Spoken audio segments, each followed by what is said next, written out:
பஞ்சாலங்குறிச்சி ஒரு காலத்தில். இது வெறும் ஒரு பட்டாணி நாட்டின் கதையல்ல.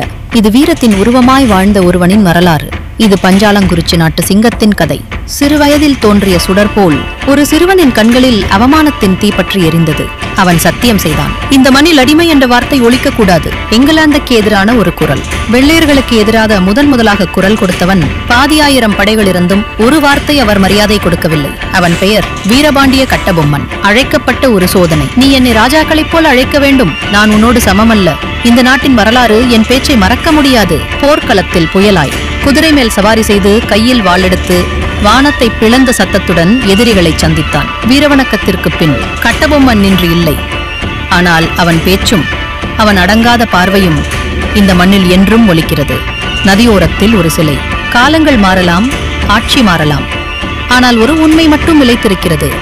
வீரம் என்றும் அழியாது. வீரபாண்டிய கட்டபொம்மன் ஒரு புரட்சியின் பெயர்.